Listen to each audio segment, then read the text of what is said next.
Pinapanood din ng Panguluhang Arroyo ang kalusugan ng bawat Pilipino, kung kaya't patuloy niya sinusuportahan ng iba't ibang programang may kaugnayan dito. In fact, sinabi niya sa kanyang SONA na ilalaan ang katas ng VAT para sa pagsasaayos ng hospital facilities sa bansa. Kamakailan din ay pinangunahan niya ang inauguration ceremonies ng Angeles Hospital sa Pampanga. Alamin natin kung paano ito makakatulong sa mga kababayan nating Kabalen. Narito ang Focus.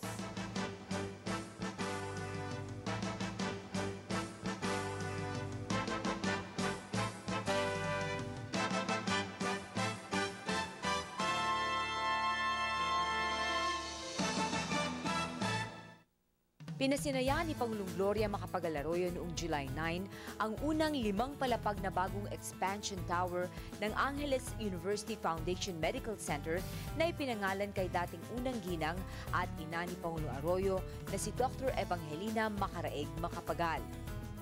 Ang kabuuan ng bagong tower na matatapos sa 2010 ay aabot hanggang 11 palapag at nagkakahalagang 330 million pesos ay maglalaman ng mga makabagong pasilidad pang medisina.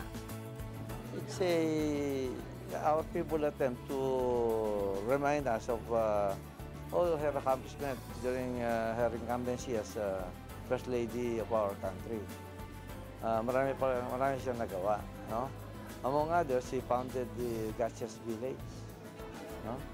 And established so many health centers all over the country to benefit the poor. So it is our feeble attempt of giving recognition to a lady who have done so much during her lifetime to benefit the poor. That's why we are honoring her by naming this medical tower in honor of Dr. Evangelina Macapagal. Kasabay ng inauguration, ang pag-unveil ng portrait ni dating Dr. Evangelina Macaraeg na isang medical doctor noon at nagkampiyon ng mga programang pangkalusugan at pang-edukasyon noong nanungkulan si dating Pangulong Diosdado Macapagal. Malaking pasasalamat ang ipinaabot ni Pangulong Arroyo sa 10 ng buong angka ng Macaraeg Macapagal dahil sa pagkilalang iginawad sa dating unang ginang para sa kanyang mga naibahagi sa sambayanang Pilipino. Ang pamunuan ng AUF Medical Center ay naniniwala na ang lahat ay may karapatan sa mahusay na medical attention at services kahit na sila ay gipit sa buhay. Ang expansion na ginawa sa ospital ay kinailangan dahil sa lumalaking pangangailangan ng mga dagdag na kwarto at mas magaling na serbisyo para sa mga pasyenteng nangangailangan ng tulong.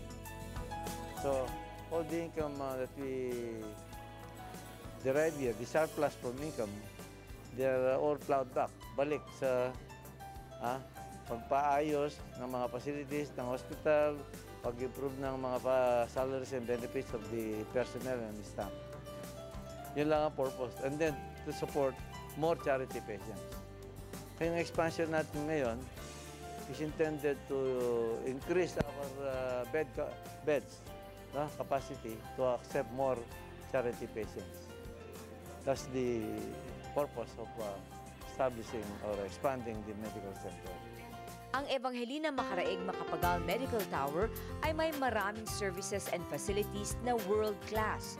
Dulot na rin ng 35 million peso soft loan mula sa SSS at 16.5 million peso bridge financing loan mula sa Development Bank of the Philippines at mga supplies at equipment mula sa mga malalaking ospital sa ibang bansa, gaya ng Cedars-Sinai Medical Center sa Beverly Hills, California, Robert F. Kennedy Medical Center, Sierra Madre Memorial Hospital at iba pa.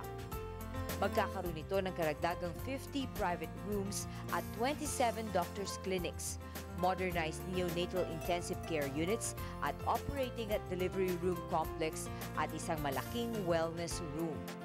Kabilang sa mga specialized healthcare services at facilities ang Hemodialysis Center, Pathology and Laboratory Medicine Services, Special Diagnostic Services, Physical and Medical Rehabilitation, Surgery at iba pa. What makes our medical center special is that we are the only private teaching, training, and research hospital in Central Luzon. We are starting to be a specialized, highly specialized hospital because we are attracting more specialists coming here from Metro Manila, particularly from the St. Luke's Medical Center where we have a network. Meron tayong network sa St. Luke's. And yung mga express to St. Luke's are also allowed to practice here. Ang expansion ng AUF Medical Center na ilalaman sa Evangelina Macaraeg Macapagal Medical Tower ay kumakatawan sa serbisyo ng Pamilya Angeles sa sambayan ng Pilipino at nagpapatibay ng dedikasyon ng dating unang ginang at anak niyang si Pangulong Gloria Macapagal Arroyo para sa kaayusan ng buhay at kalagayan ng mga Pilipino.